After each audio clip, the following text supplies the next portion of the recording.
Un saludo para todos. El día de hoy haremos una revisión de los procesos del talento humano desde la psicología organizacional. Bueno, para empezar, pues empezaremos conversando en torno al análisis y la descripción de los puestos de trabajo.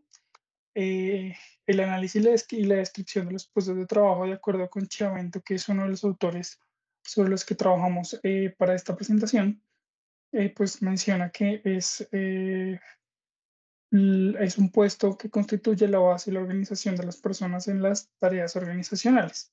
Em, para Chevent es importante poder definir qué compone o qué es el concepto del puesto de trabajo. Tiene varias nociones y él así, digamos que se componen como de tres áreas o tres razones puntualmente. Es la tarea, que hace referencia a las actividades individuales que realiza el ocupante del puesto, a las actividades que suelen ser repetitivas y simples. También las obligaciones, que son actividades que están asignadas a un puesto más diferenciado, son actividades más sofisticadas, tal vez más mentales y menos físicas. Y las funciones, que ya son como un conjunto de tareas y obligaciones que se ejecutan de manera reiterada, siendo pues una característica que configuran la función. Pero entonces, volvamos a definir entonces qué sería un puesto.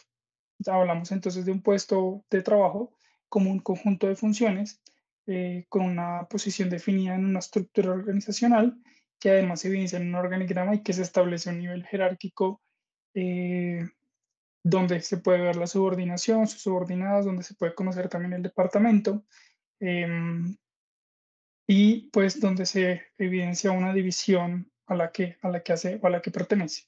Esto define entonces que las relaciones de puesto y el resto de la organización o esta posición constituyen una serie de responsabilidades que lo hace distinto a los demás puestos. Utilicé una imagen, una gráfica de Chevento para pues demostrar cómo se evidencia el nivel jerárquico del puesto en un organigrama. Hablamos del puesto, en este caso, pues el nivel jerárquico horizontal, la subordinación eh, vertical y las relaciones laterales en la D. Bueno, continuando con este análisis de la descripción de puestos, es importante mencionar el diseño de puestos. ¿De qué se compone el diseño de puestos? Pues se orienta bajo cuatro condiciones fundamentales que de acuerdo con Chiavento, pues son el conjunto de tareas y obligaciones que está relacionado con el contenido del puesto, los métodos y procedimientos del trabajo que se relacionan más con el deber ser el conjunto de tareas y obligaciones. Hay una relación de jefatura que tiene que ver con a quién le reporto yo y qué responsabilidades tengo yo siendo ocupante de ese puesto. Y finalmente la relación con los subordinados, que es a quien el supervisor dirige y el ocupante del puesto pues identifica como su autoridad. Para Chavento, además, es importante el diseño de los puestos porque es la forma en la que los administradores protegen los puestos individuales y los combinan, perdón, para formar unidades y departamentos en la organización. Existen modelos para diseñar puestos. Hay pues un modelo clásico que inicia con la teoría de la administración clásica, hay un modelo humanista que surge de la Escuela de Relaciones Humanas y hay un modelo situacional que pues es un modelo de pronto más moderno y más amplio que toma en cuenta las individualidades, las diferencias y las individualidades de las personas en las tareas que se encuentran involucradas.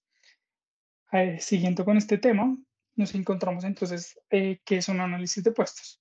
De acuerdo con Dessler, que es otro de los autores que investigué para esta presentación, nos cuenta que el análisis de puestos pues, es el trabajo del procedimiento para determinar las responsabilidades de estos, así como las características em, pues que la gente se contratará para cubrirlos.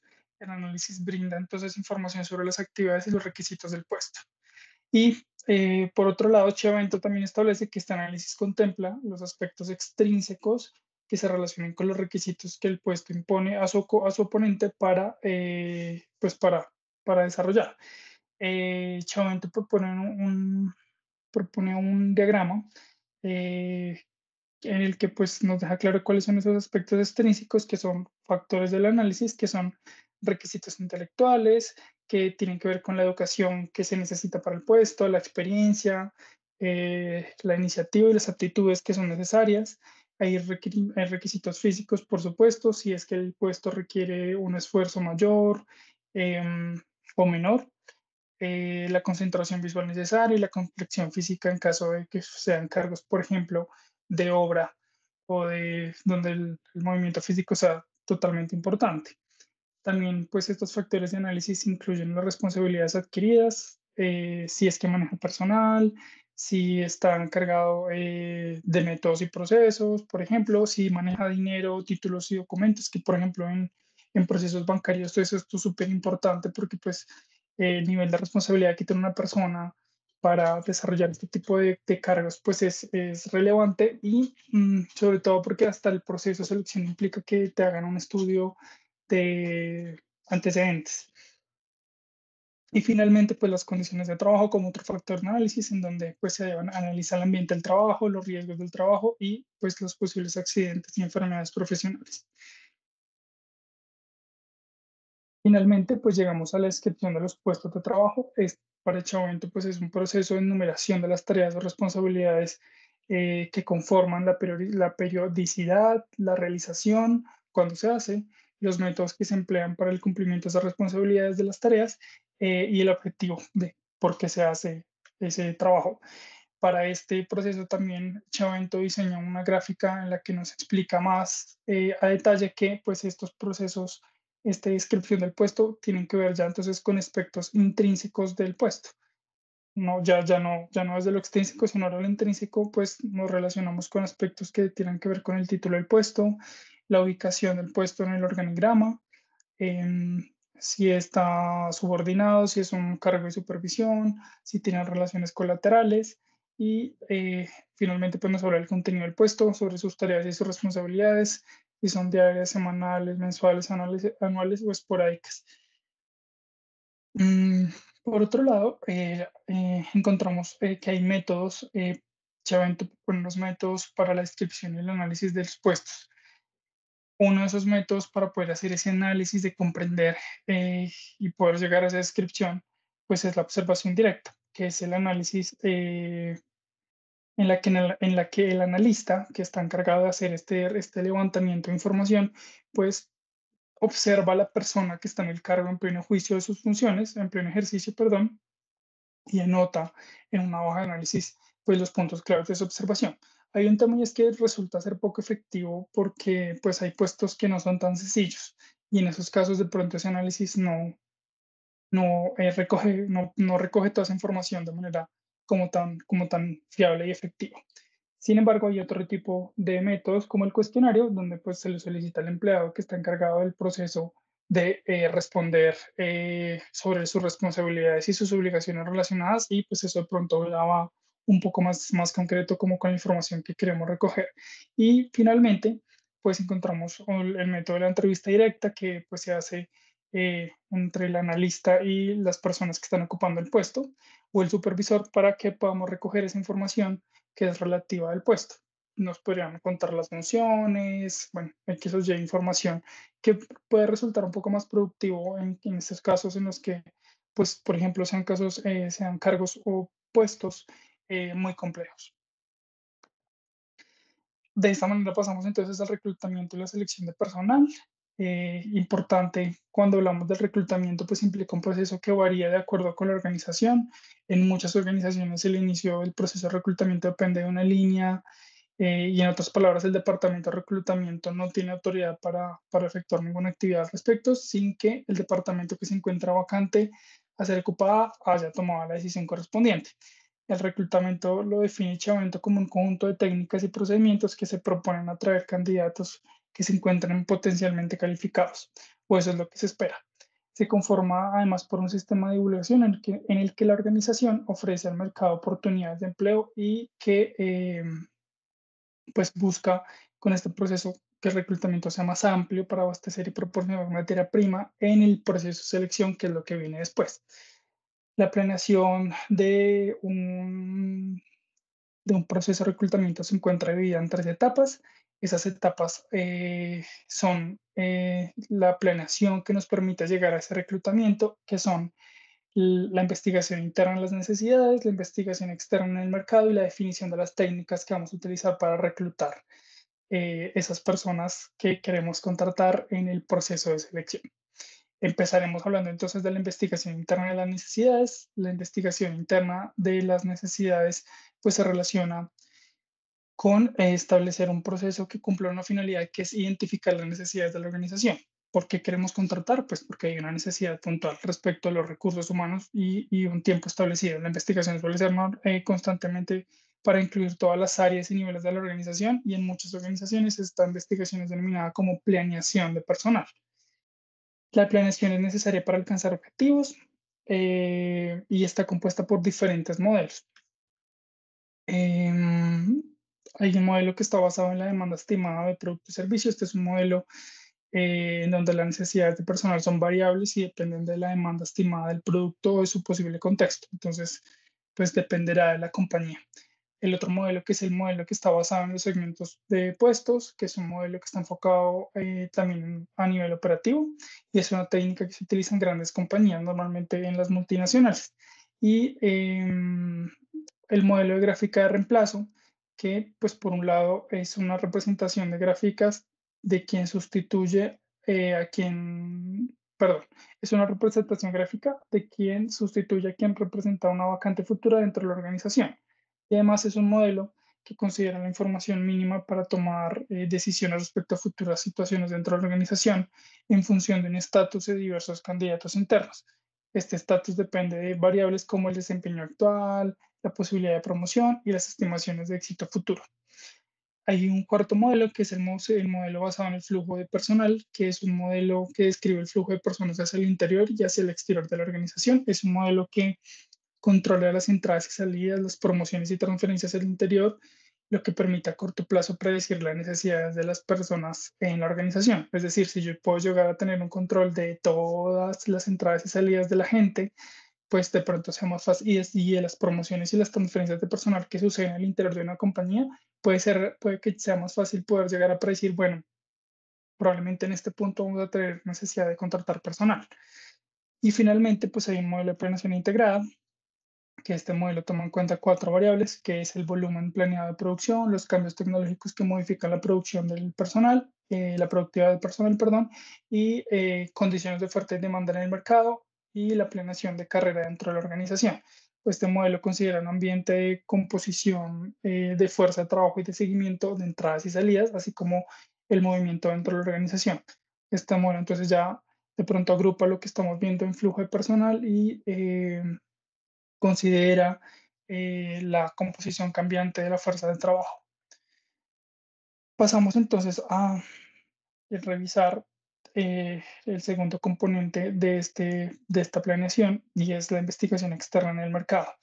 Esta investigación, de acuerdo con Chavento, tiene como objetivo, por un lado, segmentar el mercado para poder revisar cada segmento. Hay características propias porque pues, en los segmentos del mercado se atienden a diferentes demandas, expectativas y aspiraciones como formas de comunicación y de abordaje. Y finalmente, pues tiene un objetivo que es la identificación de fuentes de reclutamiento, que esto lo que permite a la organización pues, es aumentar el rendimiento del proceso de reclutamiento, reducir la duración del proceso de selección para ser más rápido y eficaz y reducir los costos operativos de reclutamiento por medio del ahorro en la aplicación para pues, un fácil análisis y abordaje. Y el tercer componente de esta planeación pues, es las técnicas de reclutamiento que utilizaríamos pues, para poder ejecutar el proceso. Se define un tipo de reclutamiento. Chavento nos propone, pues en este caso, reclutamiento interno y reclutamiento externo. Es importante pensarse pues que los empleados, cuando uno sale al reclutamiento personal, pues los empleados pueden ser de la propia empresa o de otras empresas y que pueden ser em, pues reales potenciales si fuera un proceso interno y si fuera un proceso externo, pues son reales potenciales de otras empresas. Y los que están afuera o los disponibles, o los que están desempleados, pues también son reales potenciales en caso de hacer un reclutamiento externo. Sí, los candidatos se dividen en empleados y en disponibles. Que los disponibles, pues como lo acabo de mencionar, son los empleados, los que están desempleados. Este proceso cumple con la finalidad de identificar las necesidades de una organización respecto a los recursos humanos en un tiempo establecido. La investigación suele ser constante para incluir todas las áreas y todos los niveles de la organización. Em, pues en este caso ya pasamos entonces a revisar pues esa definición de esas técnicas de reclutamiento. Hablamos por un lado pues de reclutamiento interno como lo veíamos, que está relacionado con los potenciales reales dentro de una compañía, dentro de la misma compañía, que se da a través de transferencia de personal, de promoción de personal, la transferencia y promoción de personal, de programas de desarrollo y de planes de carrera, si es que la empresa tiene planes de carrera. Esto tiene una serie de ventajas. Por un lado, suele ser muchísimo más económico porque al contratar internamente o movilizar al personal internamente, pues evita los gastos en anuncios, en periódicos, en pago de plataformas, en las integraciones de nuevos empleados y hasta de la nómina. Es muchísimo más rápido porque pues no tienes las demoras de un proceso externo y adicional, que es un factor de valor, pues que al promocionarla al personal interno de una compañía, eso da una manera de comprender desde el empleado, pues que se tiene en cuenta, que está siendo tenido en cuenta para promocionar, para avanzar y de pronto esas necesidades de plan de carrera se están viendo como resultado. Hay una desventaja y es que cuando se administra incorrectamente, pues puede llegar a ser una situación. El autor que estamos revisando, Chavento nos propone que pues Lauren Peter se le denomina a una situación que denomina, o el principio de Peter, que es si uno promueve continuamente a sus empleados, la empresa los eleva hasta un nivel en el que pues demuestran su máxima incompetencia. Entonces pues también lo muestran como una desventaja, entonces tal vez desde ese lado para este evento hay que tener tal vez un poco de mesura en tanto se gestionen procesos de reclutamiento interno en donde pues no seamos tan conscientes y podamos llegar a este punto. Por otro lado, ya pasamos entonces al reclutamiento externo. El reclutamiento pues externo se da a través de técnicas comunes para atraer candidatos de fuera. Pues estas técnicas pues se dan a través de hojas de vida que se recibieron de manera previa. Si ya en procesos de selección previos ya estuvimos recibiendo otras hojas de vida, pues allá tenemos un banco de datos al que podemos recurrir en caso de volver a iniciar un proceso de reclutamiento. Recomendaciones de candidatos por parte de empleados, esto suele ser muy común en las compañías. Contactos con universidades, escuelas, asociaciones, también suele ser común. Ferias de empleo en universidades. En Colombia puntualmente, pues es muy común que las alcaldías y los municipios también hagan ferias de empleo. Anuncios en periódicos y revistas, aunque en la realidad creo que esto ha bajado muchísimo el nivel de publicaciones, pero sí de agencias de empleo como las que manejan Compensar, por ejemplo, es una agencia Compensar tiene una agencia de empleo que además está enlazada con el Estado y finalmente pues el reclutamiento en línea a través de un universo enorme de portales especializados en este proceso, por mencionar algunos, LinkedIn, Computrabajo. Además, las propias compañías también suelen tener sus portales propios de reclutamiento, entonces también muchas empresas grandísimas o multinacionales cuentan con esas plataformas y normalmente la persona que está desempleado, quien está buscando está activo en este proceso de búsqueda de empleo, pues también está como entrando a los portales de las empresas grandes también para buscar qué vacantes están disponibles. Em, Chavento nos propone además pues unas ventajas y unas desventajas, ¿no? Podemos pensar una ventaja posible, pues es que aprovechar la inversión en capacitación y desarrollo personal hechas por otras personas o por los mismos candidatos. Él ve esto de que una persona venga capacitada de otra compañía, que tenga nuevos conocimientos como una ventaja, porque pues en esta nueva compañía a la que entraría, pues aprovecharíamos como todo ese conocimiento, toda esa información que trae. Y una desventaja, pues que es más caro, exige muchísimo más inversión, los gastos inmediatos en anuncios de periódicos, en horarios, agencias de colocación, los gastos operativos, los gastos relativos a los salarios y prestaciones sociales, pues incrementan ese presupuesto que se tiene para un proceso de contratación externo. Además, porque si la compañía no lo hace directamente y no tiene establecido un departamento de recursos humanos que se encargue de la gestión de este tipo de cosas, pues seguramente tendrá que pagar un outsourcing que le haga todo el proceso que además también resulta pues costoso. Em, Chavento propone que el reclutamiento externo, hay dos maneras de abordar las fuentes de reclutamiento. Uno es el enfoque directo, que es de la empresa con el mercado, y uno es el indirecto, que es de la empresa con agencias o con outsourcings, como lo acabamos de mencionar.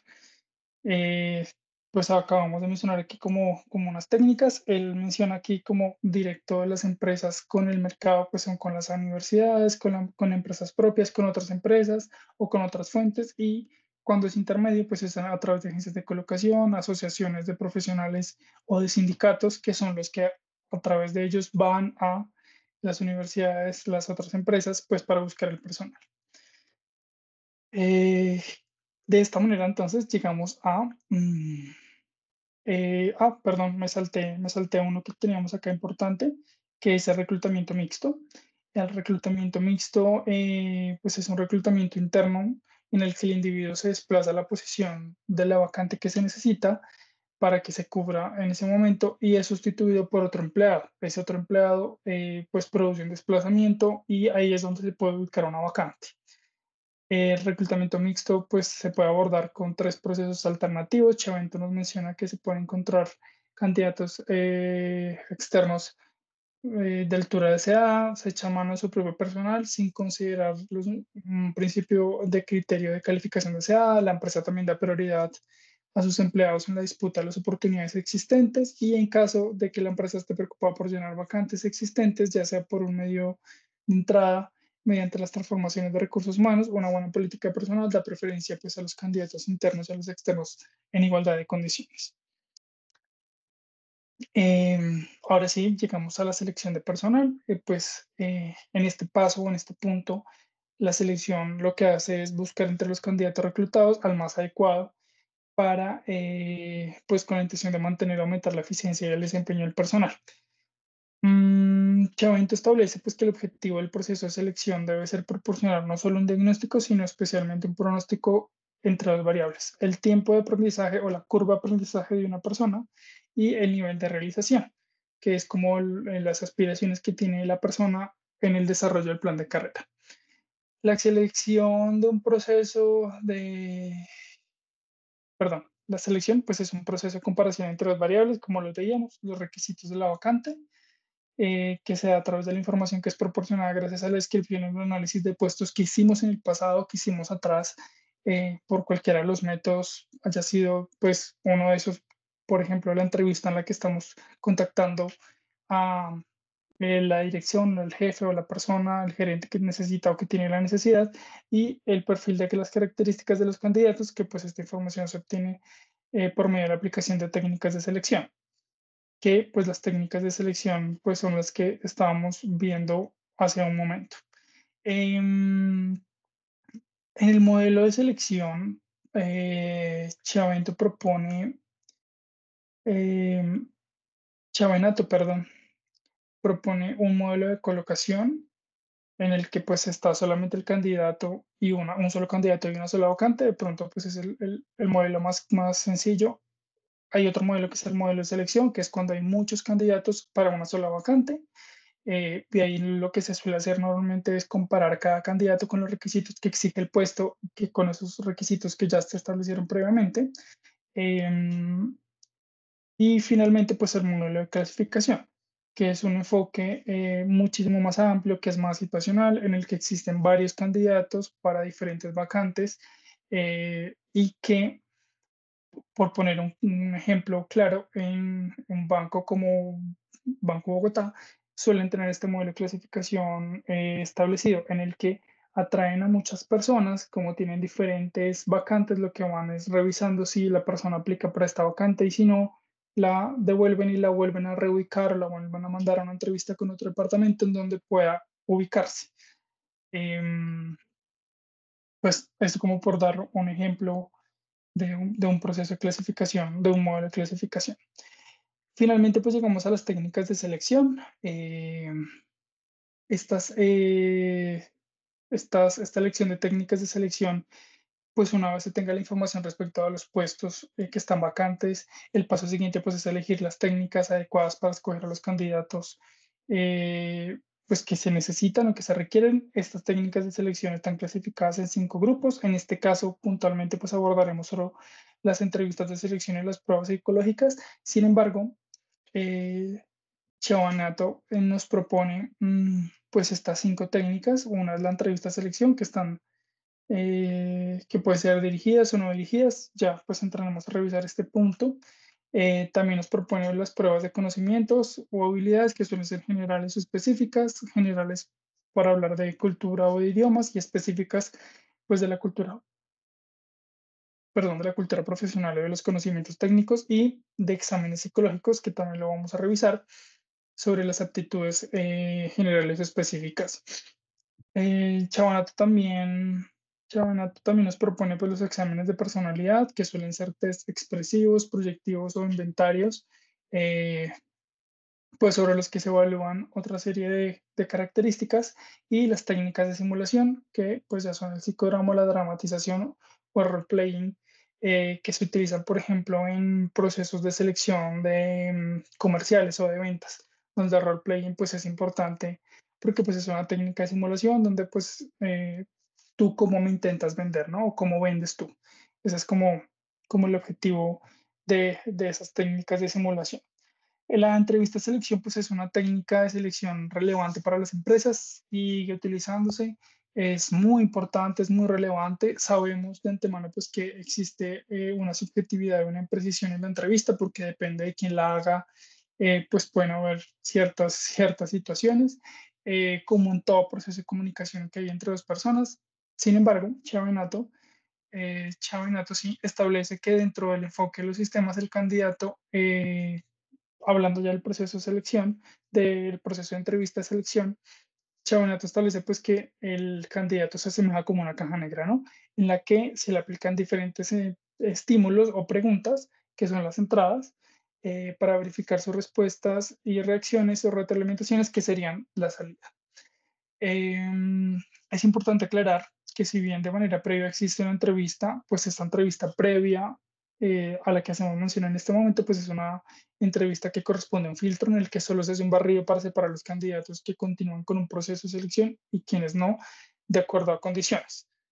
Podría ser de pronto la de edad, em, el lugar de ubicación, también los estudios o la experiencia, digamos que se puede hacer un filtro previo, pero en esta entrevista de la que estamos hablando en este punto, pues tiene ya un enfoque diferente.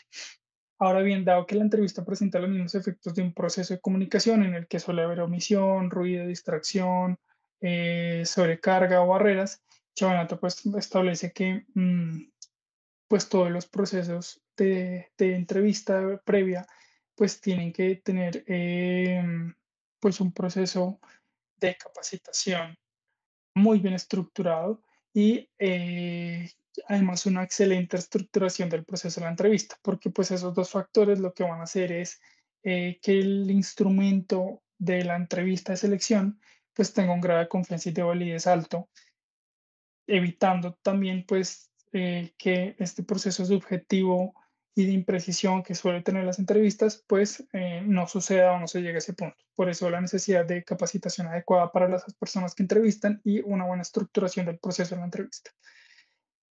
Em, bueno, eh, me devuelvo un momento. El proceso de entrevista se separa, la entrevista de selección se puede ser preparada en 5 etapas. La primera etapa pues es la preparación de la entrevista, no hay una improvisación, hay objetivos muy claros, se define el tipo de la entrevista, puede ser una entrevista estructurada, semiestructurada o libre. Normalmente cuando uno es primerizo trata de estructurar muy bien las entrevistas para evitar que se vaya información o que pues no se pueda como controlar o llegar a la información que se requiere. Existe una lectura preliminar de la hoja de vida. Esto es supremamente necesario para poder comprender y tener un contexto pues del candidato y además pues también se busca obtener información del candidato y de la vacante pues a la que se quiere aplicar. Un proceso también importante que es esta segunda etapa pues es el tema del ambiente. Se debe enfocar los mínimos, se debe tratar de buscar un lugar, pues el lugar físico que sea privado, confortable, sin ruido, sin interrupciones y además se debe lograr generar un clima para que la entrevista sea amena, donde sea cordial, sin pretensiones de nada, sin presiones de tiempo ni coacciones. Pues y esto es lo que crea esa etapa 2 del ambiente. Tenemos otra etapa que es la etapa del desarrollo, pues esta ya se relaciona un poco más con el aspecto material de la entrevista, en la que le proporcionamos al candidato información sobre las oportunidades existentes, sobre la propia organización y recabamos información del candidato. Y pues hablamos ya de un aspecto más formal de la entrevista en la que estudiamos la respuesta del candidato, las reacciones, los comportamientos, su forma de pensar, buscando obtener información o una imagen de las características personales del candidato, que era lo que hablábamos hace un momento con lo de la caja negra que propone Chavento, y es que cuando pues damos estas preguntas, pues esas respuestas o esos comportamientos o esas maneras de comportarse durante la entrevista, pues son las que se estudian para tener una imagen pues un poco más clara de las características personales del candidato. Finalmente, perdón, finalmente no, llegamos ya a la cuarta etapa, que es el cierre de la entrevista. Pues este es un proceso que debe iniciarse y fluir sin timidez, tranquilamente, en la que el entrevistador da una señal clara de cierre y asimismo le proporciona al candidato información sobre pues lo que sigue, qué va a pasar después de la entrevista. Nosotros te llamamos, tú no nos llamas, ese tipo de cosas. Y finalmente, ahora sí, llegamos como a la evaluación del candidato. ¿Qué significa esto? Una vez el candidato se retira, se tiene que hacer el proceso o aprovechar para hacer el proceso de evaluación porque, pues como la entrevista acaba de suceder, lo que queremos es tener la información súper fresca, utilizar de pronto si es necesario una hoja de evaluación, si es que se maneja de esa manera para definir la situación del candidato. Si por lo contrario o si por el contrario necesitamos que haya una evaluación adicional o definitiva eh, con otro entrevistador, pues se pasará de acuerdo a la evaluación que hagamos, o si más bien hay necesidad de hacer una comparación con los otros candidatos, pues también hay que hacer ese proceso. Ahora sí pasamos al otro, al otro punto que queríamos abordar, que son las pruebas psicológicas. Pues las pruebas psicológicas son las evaluaciones o pruebas que se han venido utilizando desde hace mucho tiempo. Estas constituyen una medida objetiva y estandarizada de los modelos de conducta de las personas. Su función es analizar los modelos bajo condiciones estandarizadas con estándares basados en investigaciones estadísticas. Las pruebas psicológicas, a diferencia de la entrevista, pues ya tienen unos aspectos muchísimo más medibles, que son relevantes o son muy relevantes para que sea un documento, para que sea un proceso válido y de precisión. Me refiero a la prueba puntualmente. Los tests psicológicos se enfocan principalmente en las aptitudes, tratan de determinar cuáles existen en cada persona con el objeto de generalizar y prever el comportamiento determinado en el trabajo. Los tests nos permiten medir una amplia gama de atributos en los candidatos, como las habilidades cognitivas, las habilidades motoras y físicas, la personalidad también se puede medir ahí y pues llegamos a que mientras las pruebas de conocimiento de habilidades miden la habilidad, presentan las personas, los tests psicológicos pues se enfocan en las aptitudes individuales. Hablamos lo que decía hace un momento, los test psicológicos tienen dos características supremamente importantes que no logran tener las entrevistas y es por lo que son tan relevantes y es la validez. Los test sí tienen validez porque estadísticamente ya se ha medido y es la capacidad que tiene un test de pronosticar correctamente la variable que se desea medir y la precisión, pues porque la capacidad del test para dar resultados semejantes en varias aplicaciones, bueno, las diferentes veces que se ha aplicado a la misma persona y de presentar la menor desviación estándar respecto a la media de los resultados que se han obtenido previamente. Algunos test de procesos de selección, por ejemplo, son para habilidades cognitivas, donde se aplican pruebas de Stanford viniendo las pruebas Wechsler, las pruebas de habilidades y mejoras de habilidades motoras y físicas, como las pruebas de destreza de Stromberg, que mide la velocidad, la precisión, el juicio y la velocidad de los dedos o el movimiento del brazo. Hay otras pruebas que son las pruebas de medición o de test, que son los test de personalidad, que sirven para analizar los distintos rangos de personalidad, los distintos rasgos, perdón, de personalidad. y estos pues son determinados por el carácter, rasgos adquiridos o fenotípicos, el temperamento o los rasgos innatos o genotípicos.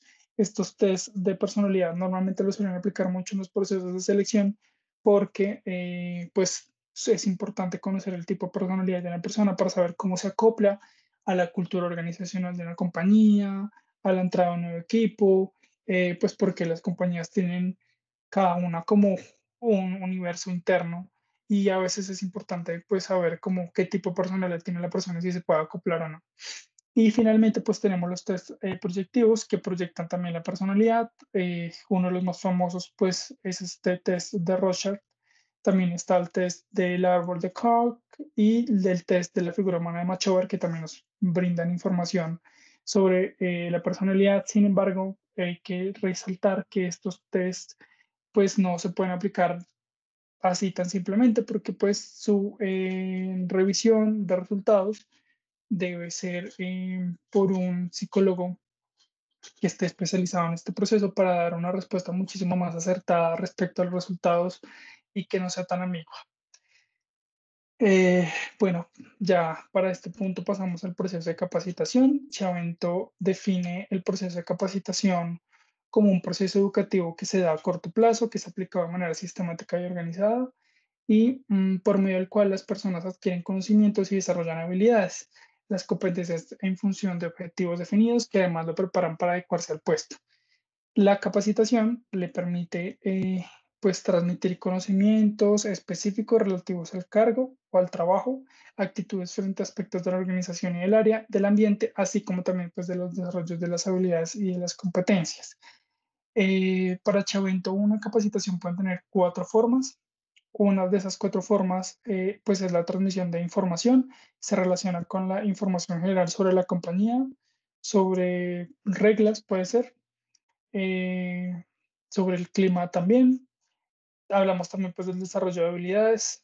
Ese es otro de esos frentes donde hablamos de las destrezas, los conocimientos relacionados con el desempeño del puesto. La capacitación se orienta, perdón, directamente a las tareas y a las operaciones. El desarrollo y la modificación de actitudes busca, pues, en este punto ya modificar las actitudes negativas de las personas a través de el aumento de la motivación y, por otro lado, pues el desarrollo de conceptos. En este punto, la capacitación busca elevar la capacidad de abstracción y de concepción de ideas. Para Chavenato, que lo he venido diciendo mal todo este tiempo, los objetivos de la capacitación pues son, por un lado, preparar a las personas para la realización inmediata de diversas tareas del puesto. También sirve para brindar información, para brindar oportunidades de desarrollo personal continuo, no solo en sus supuestos, en sus puestos actuales, sino también en otras funciones más complejas y elevadas. Y por último, pues cambiar la actitud de las personas, como lo veíamos en este frente, para que se crea un clima más satisfactorio entre ellos, aumentar la motivación y volverlas más receptivas a nuevas tendencias de administración.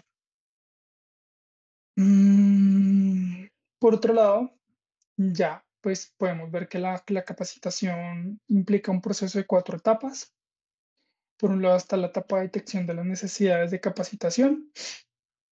Esta etapa se realiza bajo tres niveles de análisis. Hay un nivel de análisis de toda la organización o de todo el sistema organizacional. La capacitación es una respuesta estructurada a una necesidad de conocimientos, habilidades y competencias.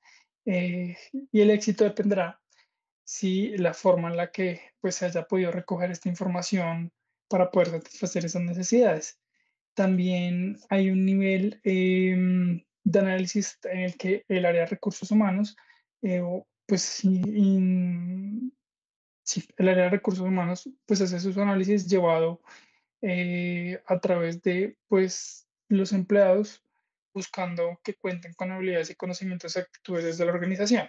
Y hay otro nivel que se da desde el análisis de las operaciones y las tareas, y este análisis se sustenta en los requisitos y las necesidades que surgen en el puesto. De pronto, si un jefe ve que en el proceso que se está desarrollando en un proceso puntual en su área ve necesidades de capacitación, pues este será una forma también de análisis de las operaciones y las tareas, si es que se están desarrollando mal, si hay muchos errores repetitivos, si estamos cometiendo el mismo error, pues ahí hay una oportunidad de mejora y una y una forma de crear pues un proceso de capacitación.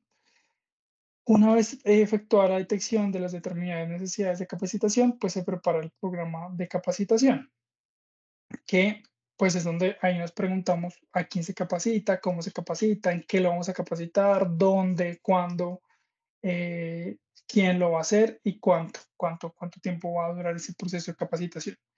De esta manera, pues ya pasamos a comprender que mm, el programa de capacitación requiere de un plan que incluya atender a necesidades específicas para cada ocasión, definir de manera clara el objetivo de la capacitación, dividir el trabajo que se va a desarrollar, si va a ser en módulos, en cursos o en programas, determinar el contenido de la capacitación, eh, definir los recursos que vamos a necesitar.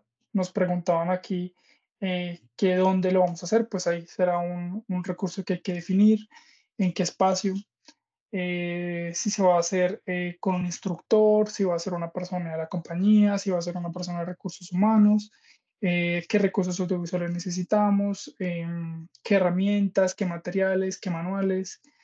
También se define pues la población, a quién se quiere enfocar, la cantidad de personas, el tiempo con el que disponen, el grado de habilidad y las características de la conducta. A veces estas capacitaciones también se tienen en cuenta para que no modifiquen, si se hacen dentro del mismo horario, pues que no modifiquen em, o no alteren los procesos que se están desarrollando, entonces también se tiene en cuenta el lugar donde se va a realizar la capacitación, el tiempo y la periodicidad, el cálculo y la relación del costo-beneficio que tiene montar un programa de capacitación, si es que se puede montar un programa de capacitación, y el control y la evaluación de los resultados, pues que es supremamente importante.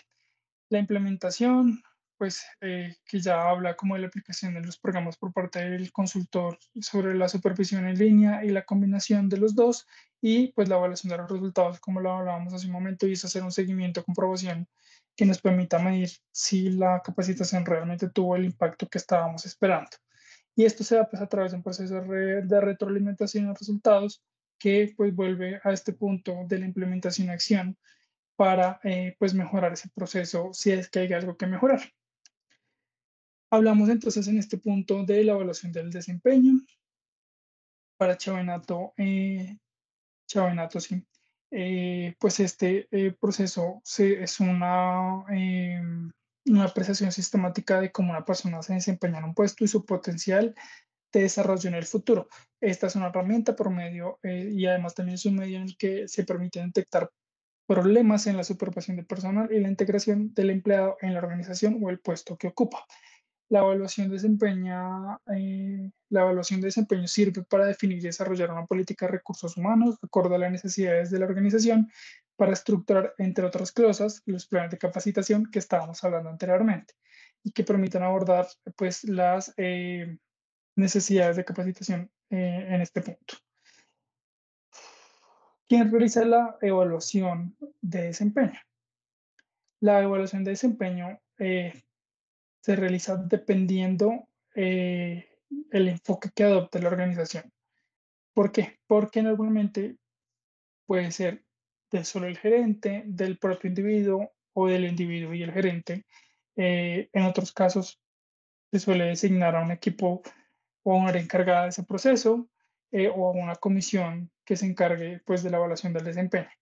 Y ahondemos entonces un poco más, antes de seguir, pues a qué nos hacemos referencia con la persona que hace el proceso de evaluación.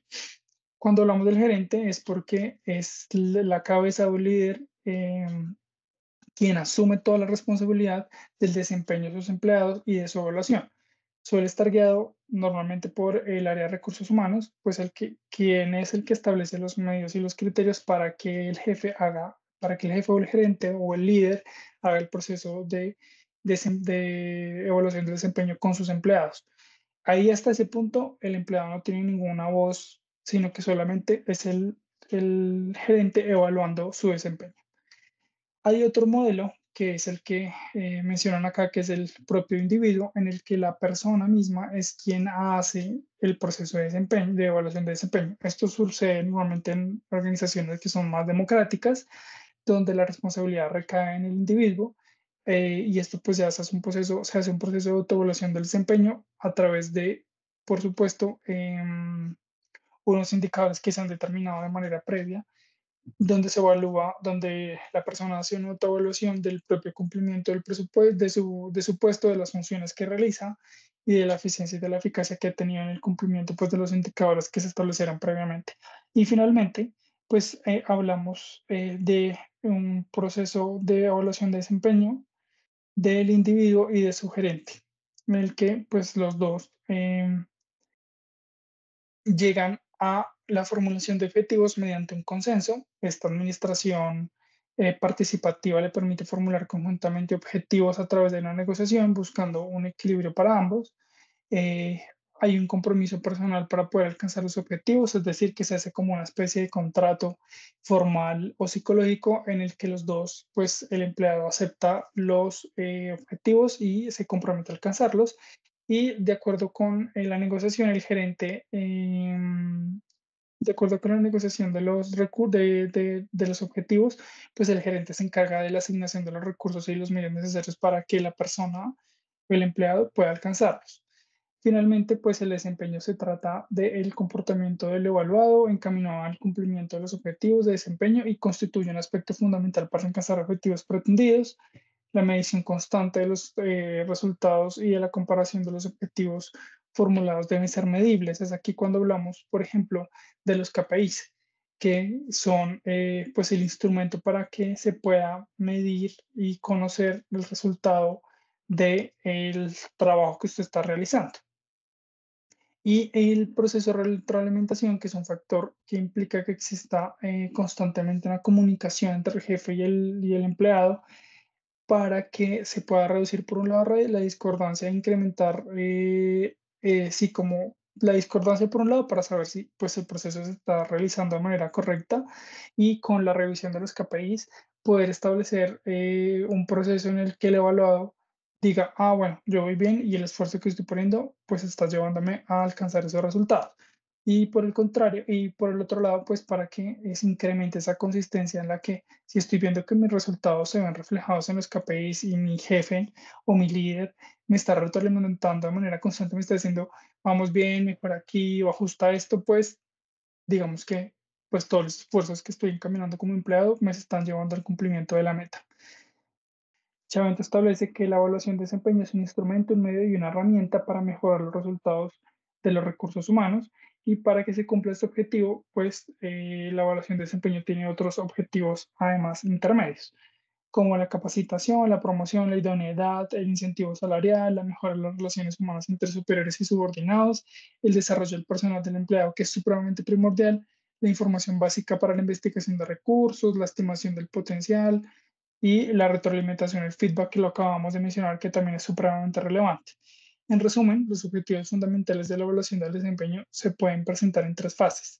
Lo menciona Chavenato, y es permitir condiciones de medición del potencial humano a efecto de determinar su plena utilización, permitir que los recursos humanos sean tratados como una importante ventaja competitiva en la organización, pues nos brinda productividad y puede ser desarrollada dependiendo, claro, de la forma de organización, de administración, y pues ofrece oportunidad de crecimiento y condiciones de participación efectiva, porque si yo veo que pues la evaluación de desempeño es excelente o se va dando resultados, pues eso probablemente va a permitir que la persona tenga oportunidades de crecimiento dentro de una organización.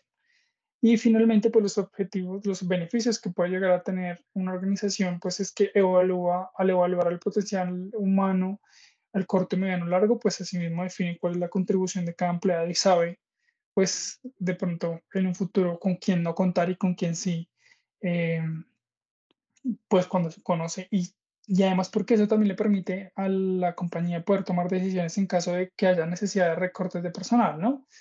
En caso de que pues esto ocurriera. De pronto es muchísimo más fácil conocer si su desempeño ha sido de esta manera, pues poder tomar esa decisión de manera más clara, sin entrar como a otros temas.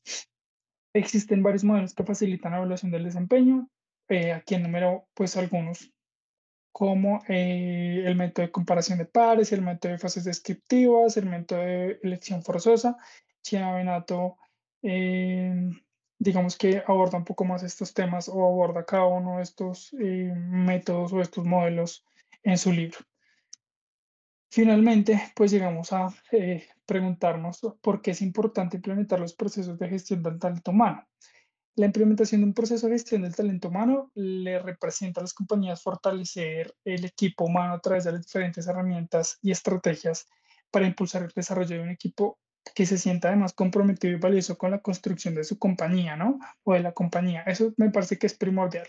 Y además, que gracias a la implementación de este proceso se puede impulsar el desarrollo del talento dentro de las organizaciones donde se busca potenciar las habilidades, las capacidades de las personas, contribuyendo además a mejorar un rendimiento individual y colectivo.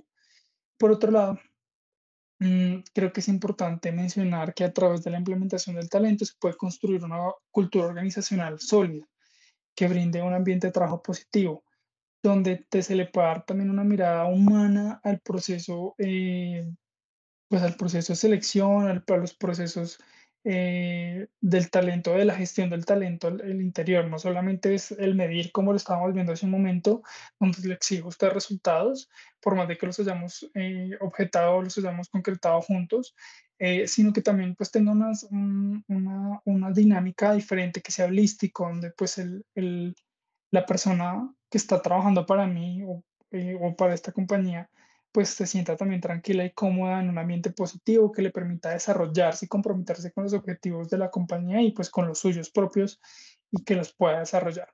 Creo que esa es la relevancia y la importancia de la gestión del talento humano.